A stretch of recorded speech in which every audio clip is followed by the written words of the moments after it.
All right, welcome to the last Wednesday of the month uh, scholars meeting. And so we are using this to read books, watch movies, and absorb different media and scholarly things to educate us on the world around us.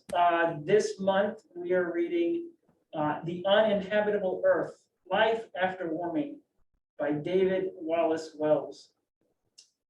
And he goes through various aspects of climate and politics and various global aspects that are affected by global warming and affect global warming. And going through so many different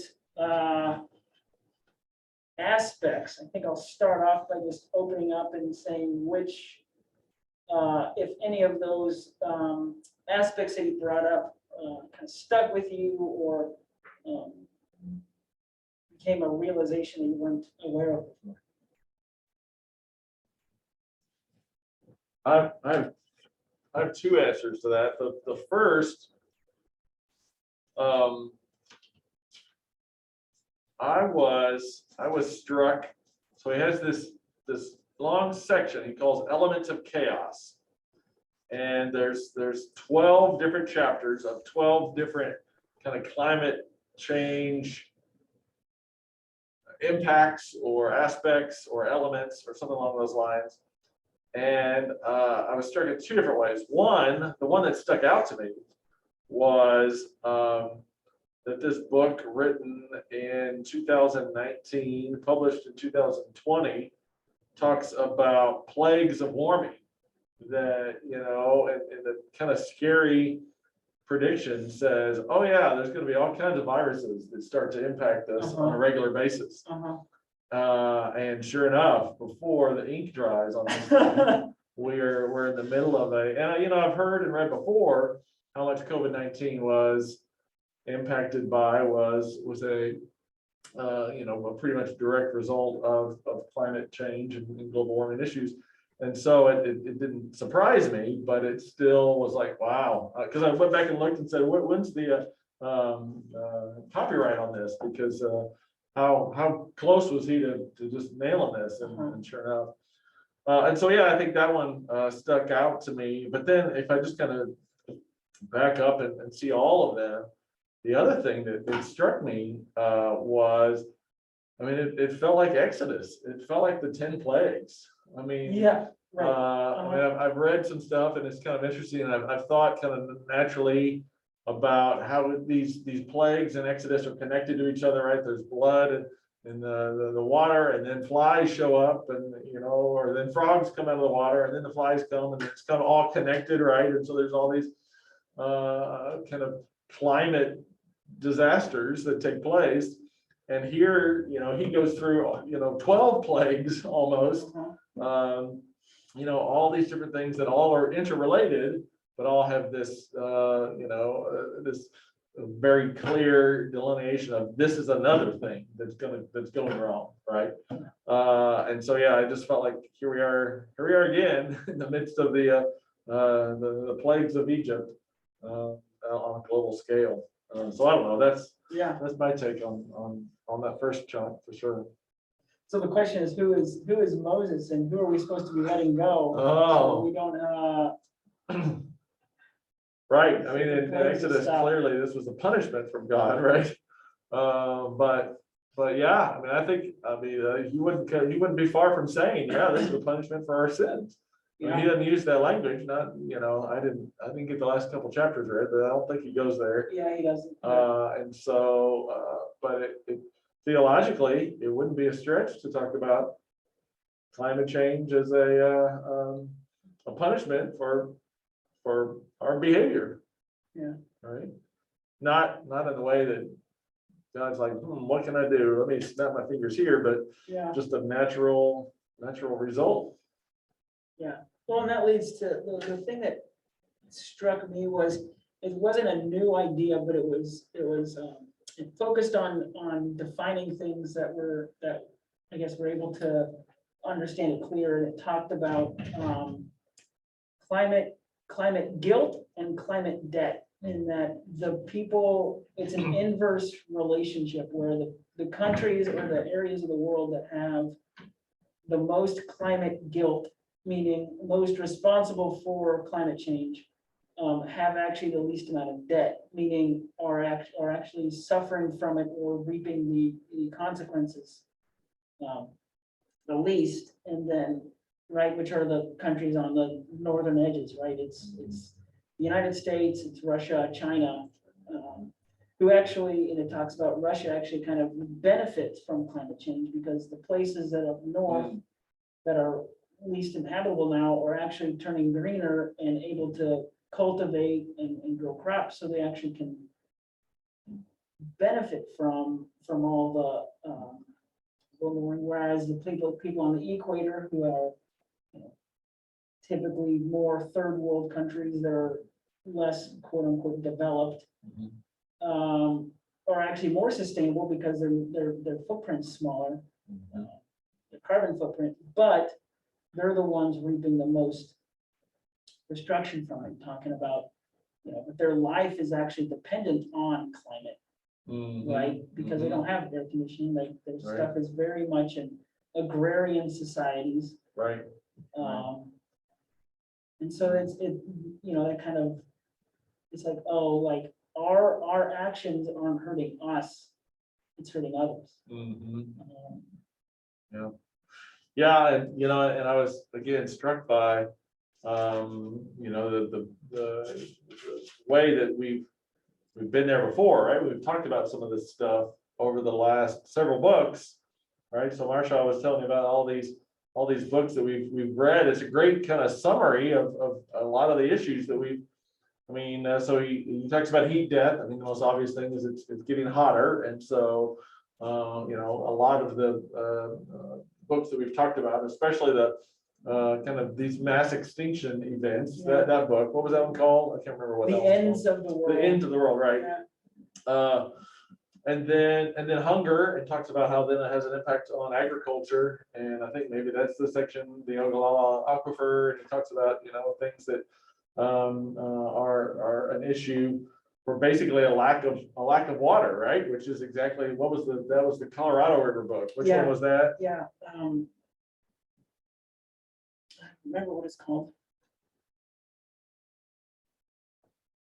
Do y'all remember what that one was? Anyway, I mean, it's, you know which one I'm talking about. I'm talking about kind of water rights and kind of problems with lack of water. And so he talks about that in a couple different places.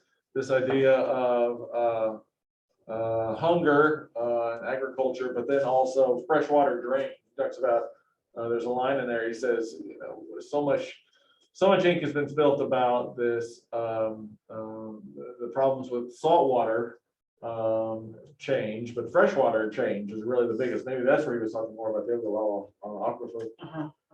Then he talks about drowning, right? And so that was the one we did. Lynn led us on last year. Again, I don't remember what that one was called. I don't remember any of these titles apparently. But yeah, but that, I mean, talking about rising sea and the story of the community that is basically on this island that's just drowning. I mean, they just keep losing. It gets deeper and deeper around them. Well, I think that's the one it talks about, you know, it disrupts so much about the fish migrations and I mean, there's some places I read, and I can't remember if it was in this book or if it was somewhere else, but there's been a lot of places have certain restrictions on where you can fish and how many fish you can catch. And they've lifted those because places, there's just no fish in the areas that they're sanctioned. So they've actually had to lift. And so it's kind of a weird thing that they have to lift restrictions in order for them to just catch anything. And then fish, you know, migrating to filling places that, you know, they haven't been before. Right. You mentioned the weird, you know, trash mass that's hovering out in the Pacific. It's just this large thing that's this, I don't know, can't remember how big it is. It's the size of a state. Yeah, the section on dying oceans. It Yeah, talks it's the about- plastic and microplastics. They Yes, say that yep. anything we eat That's right. has That's right. X amount of plastics in it. Which is that's the other book we read. Another one of the books that we read was this idea of how plastics have basically permeated the sea and permeated our drinking water and all kinds of stuff. And that's I think the dying oceans is, where he talks about that. And then he has a chapter on wildfire, which we haven't read a wildfire book. We put that on the we'll have to list. read this. Get that one on the list soon. And then disasters, what we used to call natural disasters. I remember kind of the early, what's the book? Don't even think about it. I remember the title of that one, where he talks about early on, Superstorm Sandy and Katrina and Rita and some of these natural disasters that, people don't associate with climate change, but very clearly, the fact that they're happening more and more often, and the fact that they're happening more, violently are all connected. And in places traditionally or historically, that have been quote quiet. Right. Yeah, I mean, New Jersey, right? I mean, it's not Hurricane Alex. for Tornadoes sure. in Kentucky. Yeah, that's right. Yeah. Well, and then so he's got a chapter on unbreathable air. I don't know, we have a ton of air pollution stuff, but he's talking a lot about China and India, really about, there's no way you can have 1 billion people without just, significant air pollution issues. Right. Well, and I think the thing with India, if I understood correctly, is it kind of it's south enough and populated enough, but also still somewhat agrarian, third world, that it hits that line between debt and guilt, where it has a lot of guilt and a lot of debt. Right. Yeah. It's kind of that. Yeah. The worst of both in one area. Yeah. And then the chapter on plagues of warming, which if there's not been a book written about that, there'll be about 700 in the next year and a half. Yeah. So there'll be plenty of those to read. And then it's interesting. Then he goes into a couple 3 chapters on the more political, geopolitical, social, cultural impacts, right? So what's the book that we read about the borders and how I thought that was fascinating, how kind of your point, right? In the global south, you have countries of places that are becoming drought stricken and famine stricken, and as they try to move up, of course, as they move further away from the equator, they hit border after border after border after border, and it's just the geopolitical. I mean, when you look at what's happening with Haitian refugees, in Texas, and look at the border in Arizona, and look at all these different things, it's not disconnected from climate. And of course, he talks about those, the 3 chapters there at the end: economic collapse, climate conflict, which, as some of these things happen, then it turns into border skirmishes, turns into border wars, turns into, just all out war. Yeah, well, and it's not war because the resources are dying and people are all having to move to the smaller areas that are habitable, but it talks about the fact that the hotter the temperature has a direct correlation with anger, rage, frustration, that more wars and conflicts occur as the temperature rises. Yeah. Right? Yeah, I mean, your blood literally boils. Yeah. What was interesting when I did summer missions in St. Louis, and I of course got there in June, and here we are, cracking along, and then it really started to change the tone of the whole mission experience as it got hotter. A lot of the folks that we were working with, and I don't know if you've ever been to St. Louis in the summer, but man, it's right down there on the river, and everything's concrete, and it just kind of, so that concrete never cools down, right? It just kind of holds that heat in. And, you know, a lot of the folks that we worked with simply didn't have air conditioning. And so very, very regular. And that's what the regular folks who live there said. Yeah, absolutely. The conflict just arises as it gets hotter, and people get angrier and people get shorter tempers, and they just can't, they can't self-regulate. Yeah. Yeah. And then the third, or the last one, I guess, is this idea of systems, which is kind of a grab bag. He's kind of we've kind of hit a lot of those kind of systems in the books that we've read over the last year. I mean, he talks about you know, problems with NIMBY stuff, right? And problems with how we kind of some of our distractions, right? And so some of the ways that we say this is what's happening, but we can't process it, right? He talks about this environmental grief and so it's a lot of the psychology stuff that don't think about it book referenced, including, you know, what he names pretty clearly is just PTSD from you know, a lot of folks just having despair, you know, especially scientists. He said, I don't know a scientist that's not despairing about this. Yeah. And so anyway, I didn't mean to talk to the whole, but it felt like it was a good kind of review of what we've talked about in a lot of these other books. Yeah. But well, Chuck and Marcia, Matthew and I are talking a ton. What does that kind of bring up for you?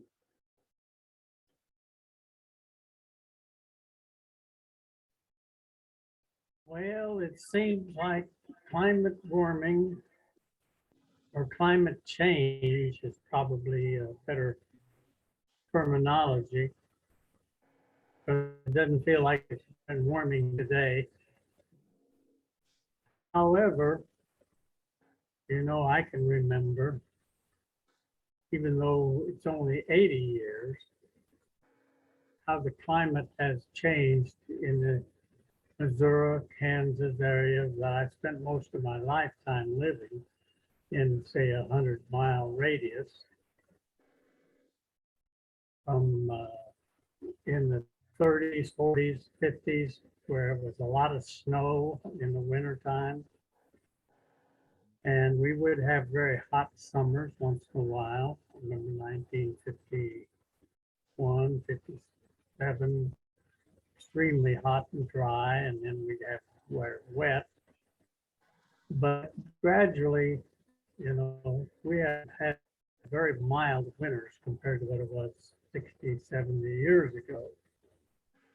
And back in the 1500s, what they called the Little Ice Age time, 17, 15, 16, 17, is about 350 years where it was unusually cold and a lot of snow in this area. But, you know, the world is, it seems like the scientists and the astronomers and the people who really study this convinced that, you know, this planet is doomed for eventual destruction from the heat of the sun and maybe collision with other galaxies. Who knows whether it's 1 million or 5 million years, 10 million years. It seems like a long time, nothing for me to worry about, of course. But if it changed that much in 80 years that I've lived, 89, how about my great-grandson that's just born 80 years from now? Maybe the temperature here in Kansas will average 100, 101 or 2 during the summertime, like it does in Arizona or Sahara. And Greenland is just today I read where Greenland is melting faster from the bottom up, they said. So that's fascinating. Antarctica, ice is melting, big chunks fell off and might start floating out into the Pacific and cooling the water. which will change the winds and the climate dramatically, not instantly, but over a period of years. So gradual. It's a little bit like going into a darkened room. After you're there for a while, it's not so dark.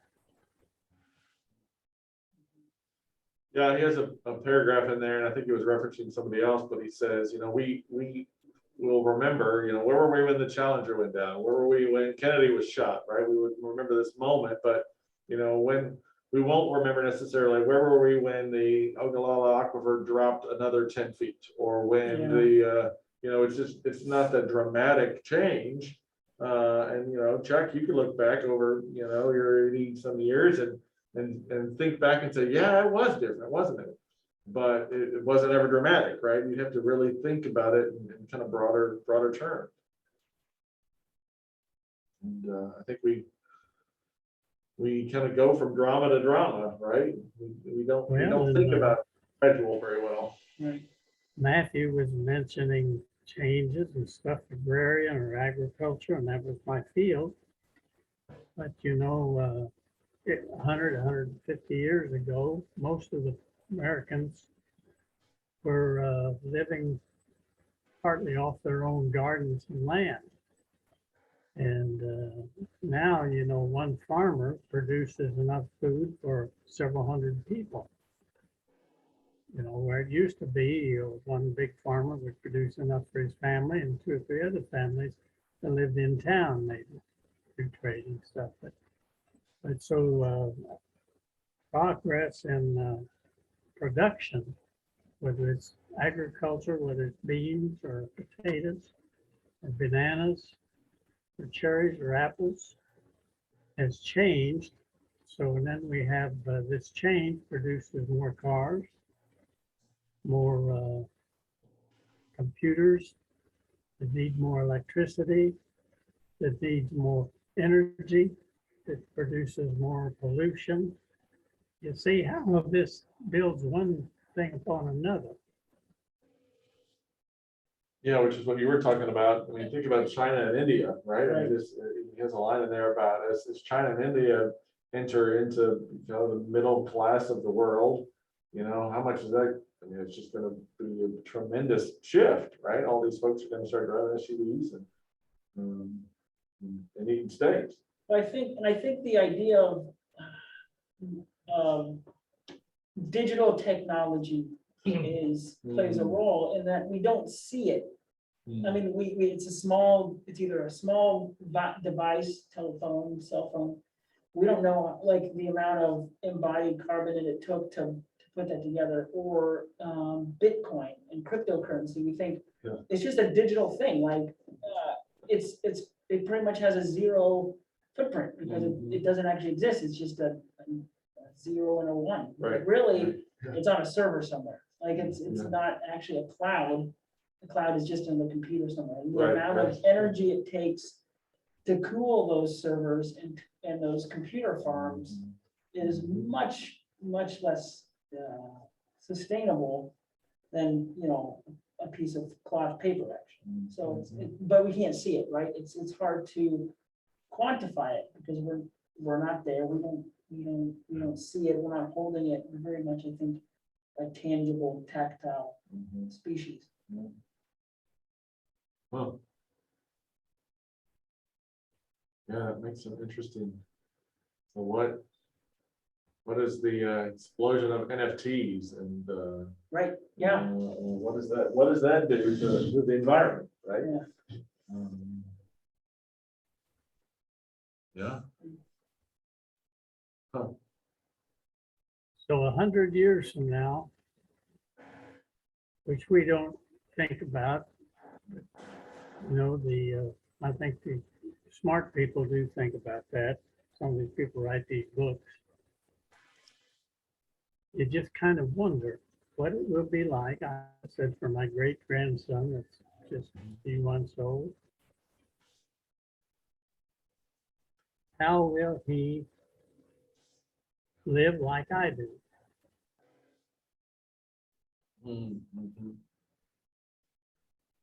Yeah.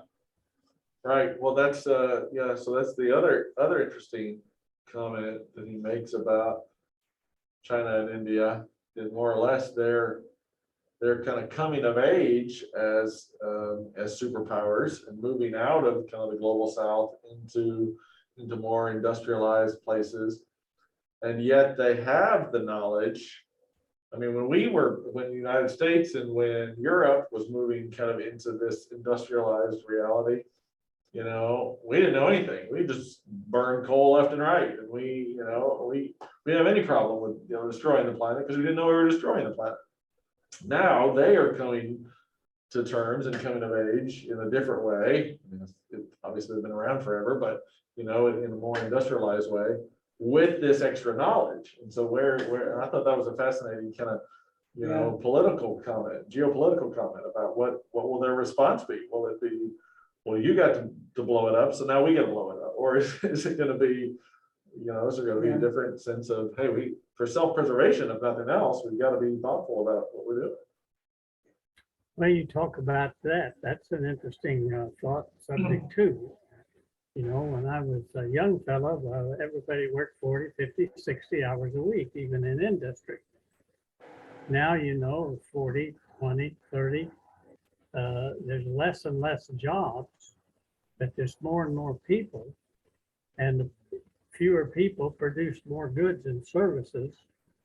So you do it with less physical labor, but you still have all these people that got to eat and sleep and be heated in the wintertime and cool in the summertime. What do we do with all this excess personnel that there are no jobs actually for them? It's not that they can't work or don't want to, there just isn't anything to do. So they go on vacations, they travel, they consume, they all consume more and more. And that creates more need for more energy. So it's a fascinating thought as to what they will do with all the excess labor and who's going to house those, who's going to support them. Where do you come up with the goods and services to house the unemployed, the unhoused? Right now we got housing problems, and we need donations to do that. But what happens if 3/4 of the population needs to be supported by the other 1/4? Which 1/4 does the work? Who determines how much of their work is distributed to those who don't have a job or housing?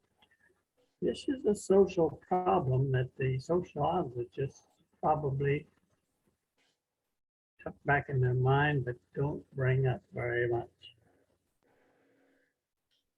Yeah, and it brings up very much moral questions, right? And those moral exercises that have been brought up about, I can't remember what they are, you know, it's like the train's coming, right? And you have a choice to like pick if it runs over 4 people on this side, or it's your mom on this side, like how many people on this, you know, and we're just, you know, it's, you know, and your mind, I think for me, goes into some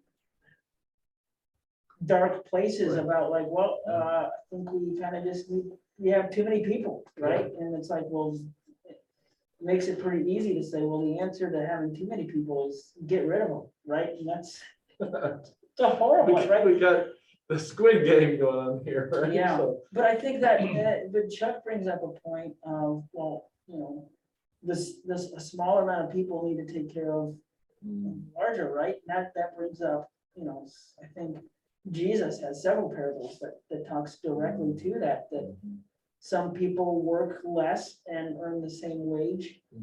And, you know, right, you know, some people say that that's about, you know, the coming of heaven, right, the kingdom of heaven, and that means, you know, some people will come to Christ later in life, but everyone's going to be in the same place in the end. But I think it also has a very much a social aspect that, right, feeding the 5,000, like one person had a small amount of food, and we have to share it, and we can't have this kind of buy quote earned mine, and so I'm not gonna share it, right? Or I earned my ability to burn coal, so I'm, and it's on my land, I'm gonna do with it that I please. It's like, no, we have to like take into account everybody.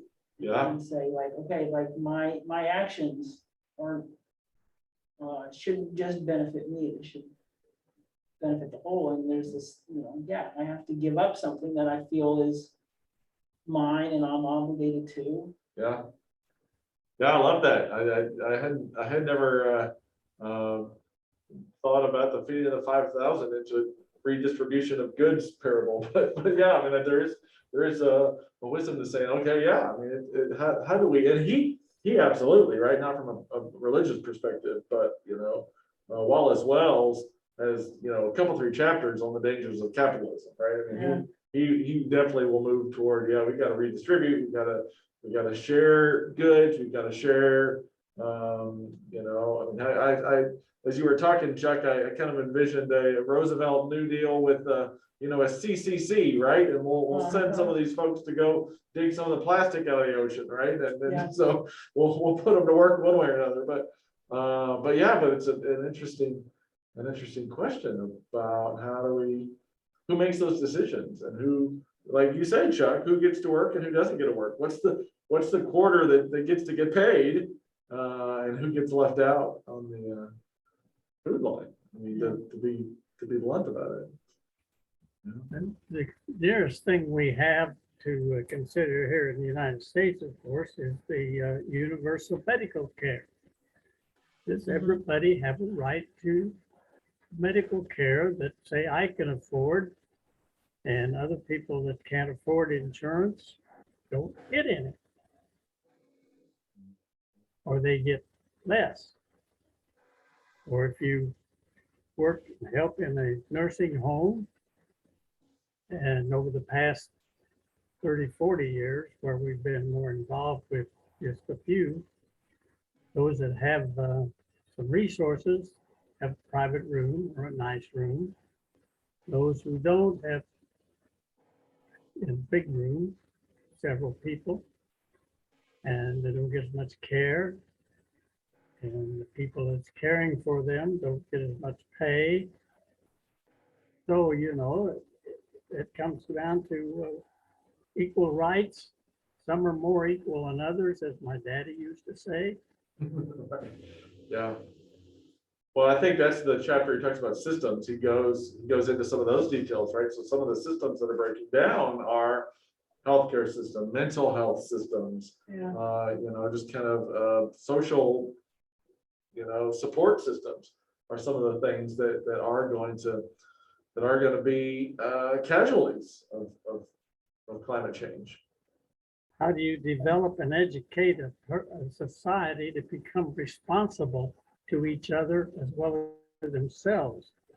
Because we know that if you give a rule or something, some people abuse it and take advantage of it. Who is responsible, and how do we become individually responsible to take our share? As Matthew was saying, we have to share. Who decides how much I should share? Yeah. Well, and I think skepticism comes up, right?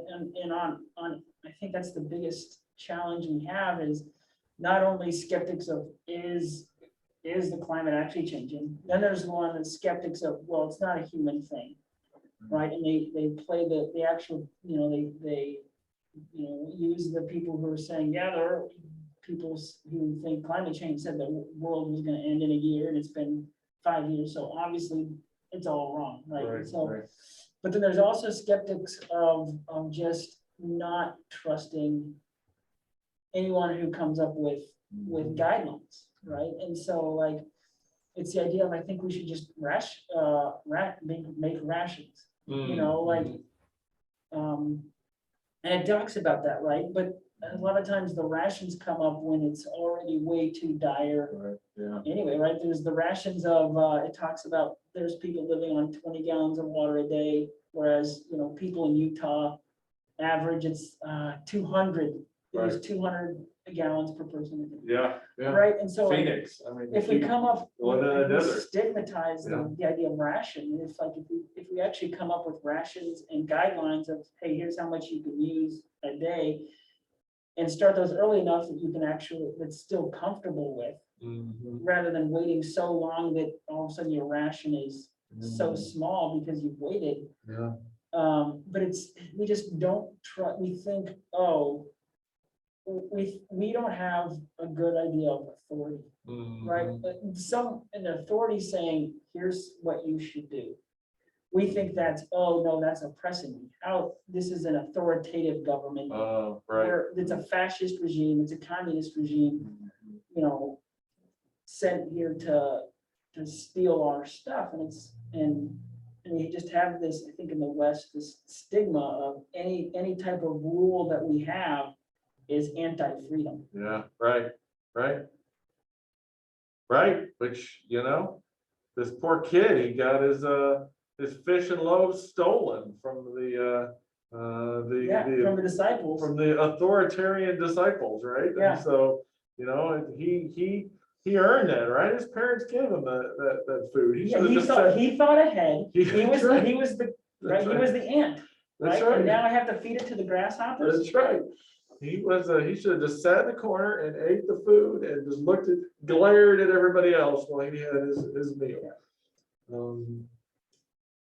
But yeah, I mean, I think that it is a healthy way to start looking at, okay, because Wallace Wells doesn't write from a Christian perspective, at least not overtly.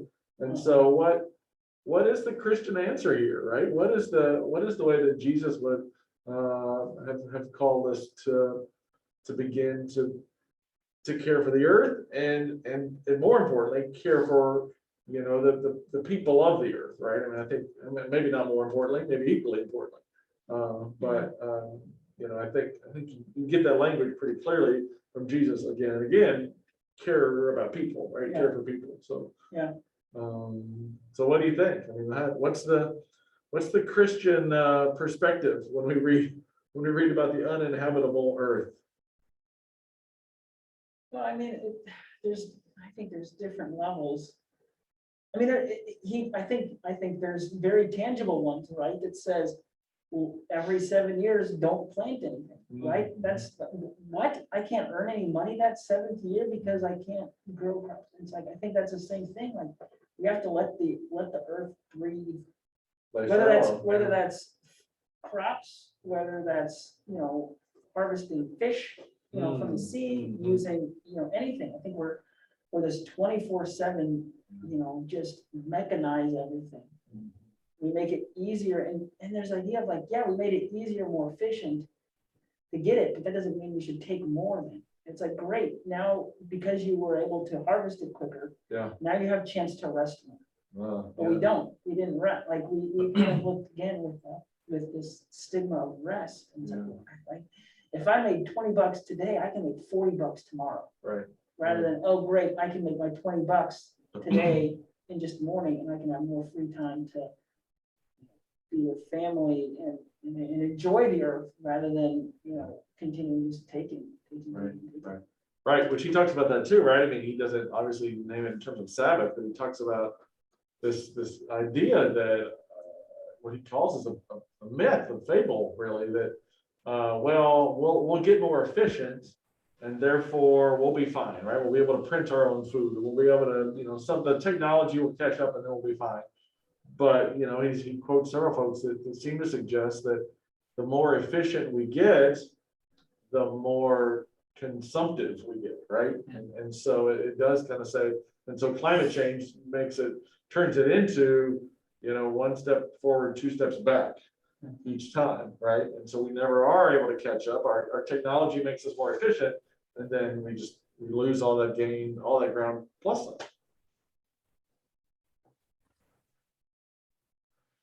McPeters, what do you all think? What does Jesus say about the uninhabitable earth? I don't have any idea yet, except he says to love your neighbor as you love yourself. Right. And those of us that have more than we need have got to be responsible to help some that don't have them at the time, to help them have more perhaps, or at least have enough. But again, there's going to be, Jesus said you'll always have the poor with you. I think somewhere in the scripture. He Yeah. said, I think it was when somebody was taking the money or something, maybe it was Judas or something. Yeah, that was when basically when the woman came and began to anoint his feet. Yeah, that's right. The right feet with the richest perfume. Yeah, and then yeah, with Judas, Judas said, "Oh well, she shouldn't do this. You should sell this and give it to the poor." And Jesus' point was that in a week you'll still have poor to take care of.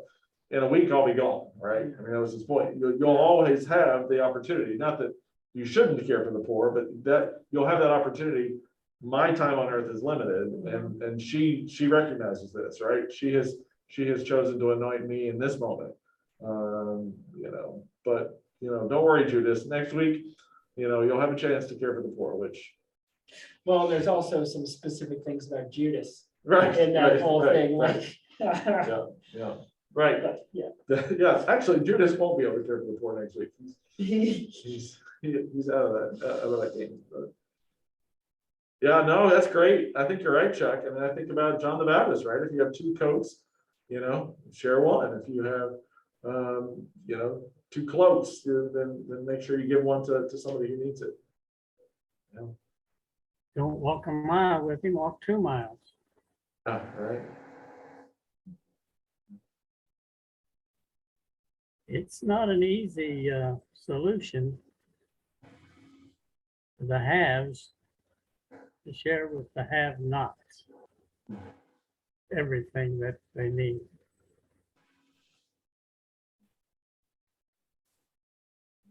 I guess the question I always come back to, and I've asked this in Sunday school classes, and I've never gotten a satisfactory answer yet. Did Jesus put boundaries on anything? We're always talking about setting boundaries and doing this and doing that and responsibility. But what was Jesus's response? Did he set boundaries? Did he make people responsible for their actions? Or did he just let them be and they would be provided for?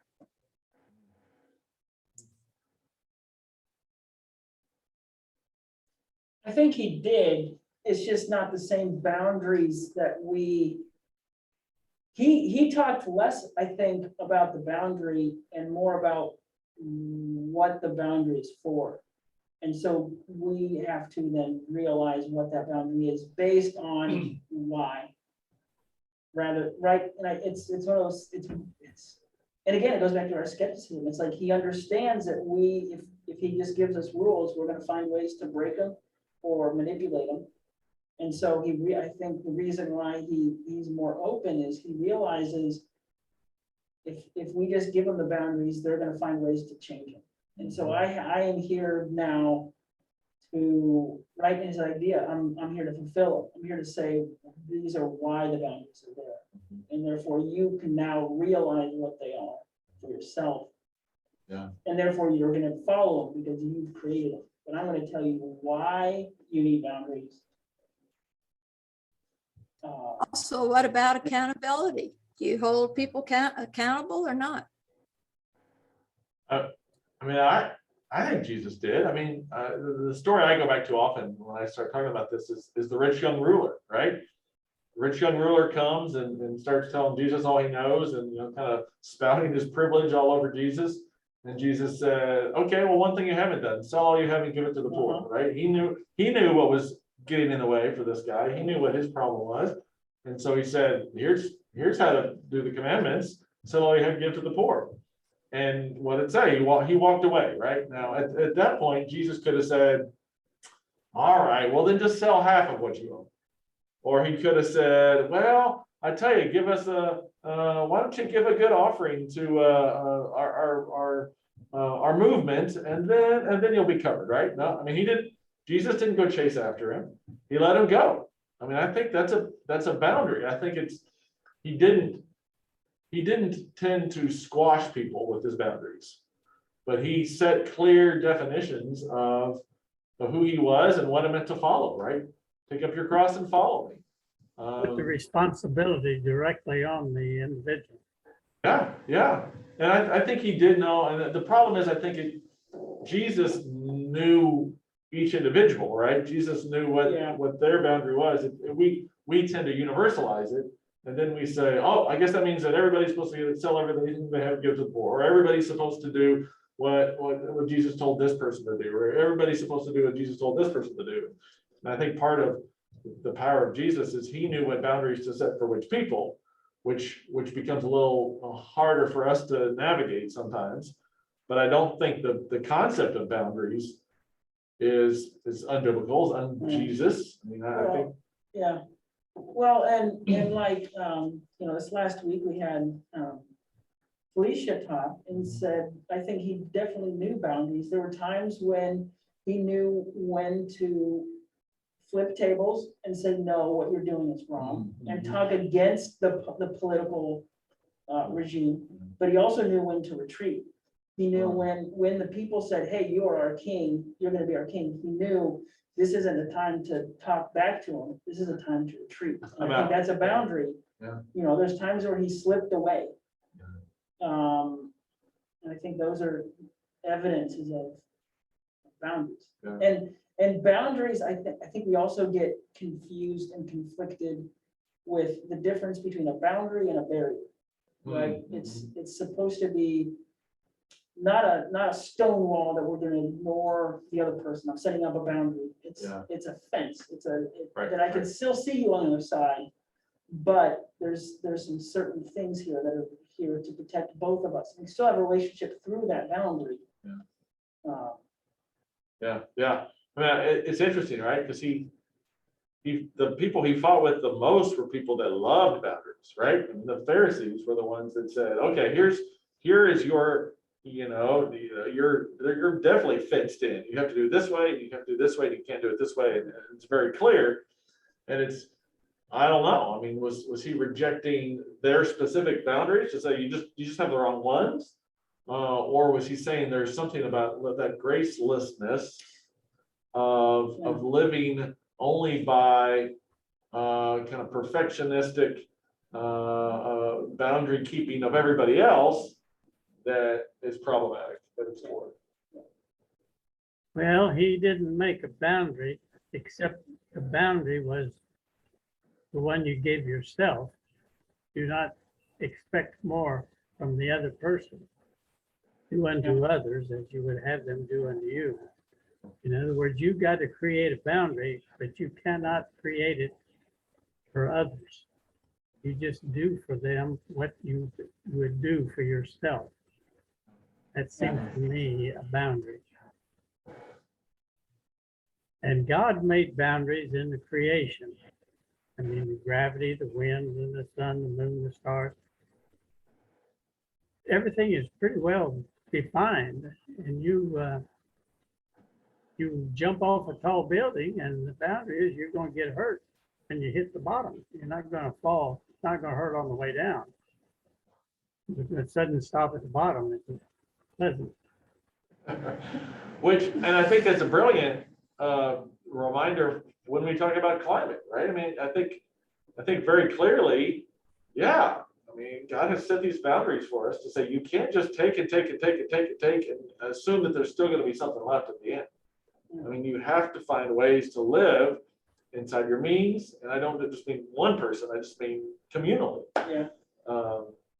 Which is it. I mean, it's not like the rules of gravity are optional. You didn't understand the rules, so you're fine, right? I mean, that's a pretty clear boundary. Well, yeah, right. And you look at the Tower of Babel, right? And then people use that and saying, like, here's how we shouldn't have technology, right? Well, no, God gave them the idea and the ability to make a brick. it was man who said, oh, let's see if we can make the tallest brick. Right, yeah, Right, and I think that's the thing, like, we have these gifts that God gives us to be more efficient in our jobs, and we build it up, and what did God do? Spread out the people, right. and I think it's similar to what he's doing now, right? Okay, like, you guys are being way too industrial in these areas, I'm gonna have to shake the basket. Yeah, yeah. God created mankind as co-creators, is the way I understand it. In fact, Jesus said, I do these great things, but you'll be able to do even greater things. Now, he wouldn't have said that if it wasn't true. Right, But you right. have to do that within the boundaries of being a co-creator and loving all that you create. God loves all he created, including the dirt and the earth and the sky and the moon and stars and the air. That's kind of strange to me, but how do you love invisibility? Yeah. All right, Marcia, you asked the question. Did you like the answer? Well, I don't know if I know any more than I knew before. And Fair I'm finding enough. I know so little anymore. Fair enough.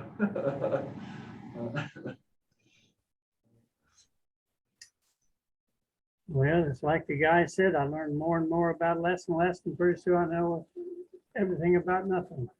Sounds like a good benediction. Yeah. Okay. Well, you want to tell us about next week or next month? Yeah, give me a minute, keep riffing. I'm gonna find the list of books. Well, Chuck and Marcia, you did a good job. I know the library did not come through for you quickly enough, but you did a good job still talking about the uninhabitable earth.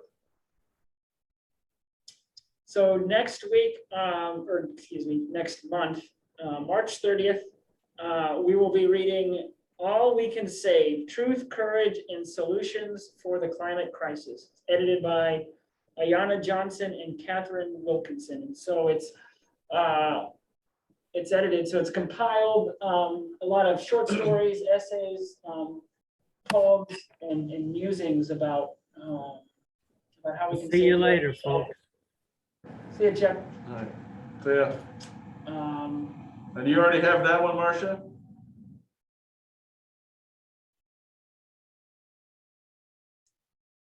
They told me it is available, but I haven't gotten it yet. Okay, And all right. I have found in the library, from the time I get something, it's usually a week to 10 days before I actually get it. Yeah. All right.